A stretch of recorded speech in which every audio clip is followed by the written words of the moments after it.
Let me start with a simple question. Have you heard this phrase that women are weak? Or have you even occasionally internalized it that you are weak? What you do not realize is that as women, we're always fighting a battle even when we don't know that we're fighting.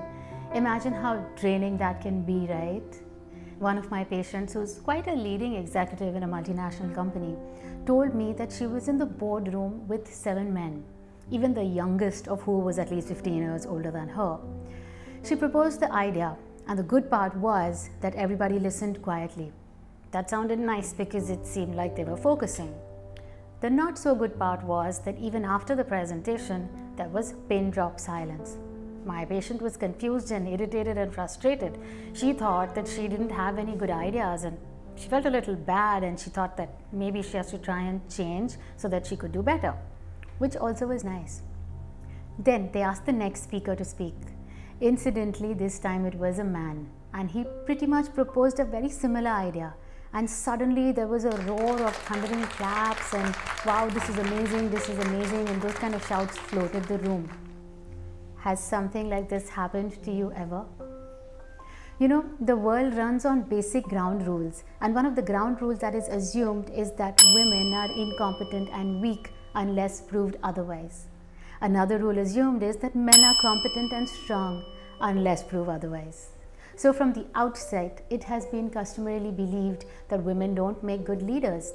If we do make a good leader, it's because we use some wrong means to get up there, and maybe we just got too lucky. If we fail, it's not considered a very big deal because we were incompetent anyways. But if a man succeeds, it's because he is amazing. And if he failed, then it must have been some really bad luck. This is what we mean by bias. A bias is an unwarranted, unexplained, automatic belief that we live by. Biases rule our everyday understanding of ourselves and the whole world around us. So the bias we're talking about here consistently overrates men and underrates women. Nobody's doing it deliberately. All of this is actually subconscious. You wouldn't believe it if I told you that men and women both hold these biases for themselves, not just for other people.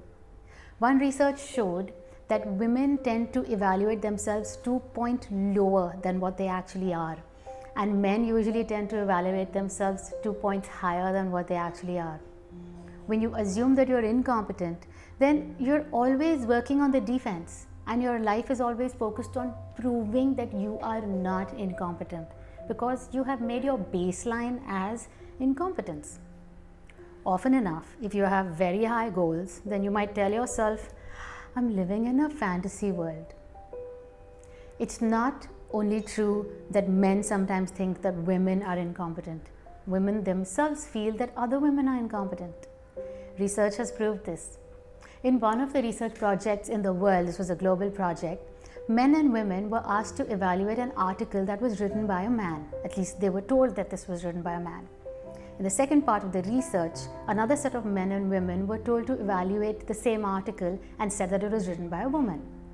In countries all over the world, it was found that when the words are coming from a man, they are considered to be superior and better. We don't even do this consciously. You and I both somehow tend to assume that women are not competent.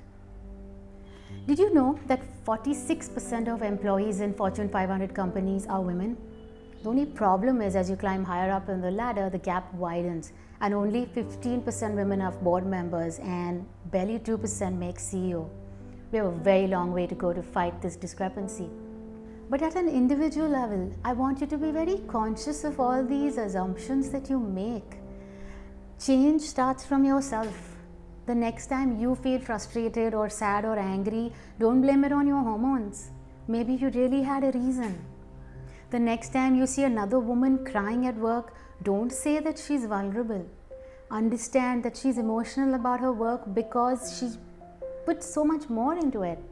When you see that a woman is seeming sad in a meeting, don't blame her for being weak.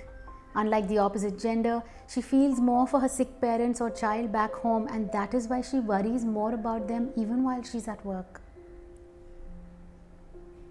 When you become aware of the gender bias that you yourself generate, that is the starting point to get yourself out of the mud that you're so strongly stuck in. Remember, you are stronger than you imagine.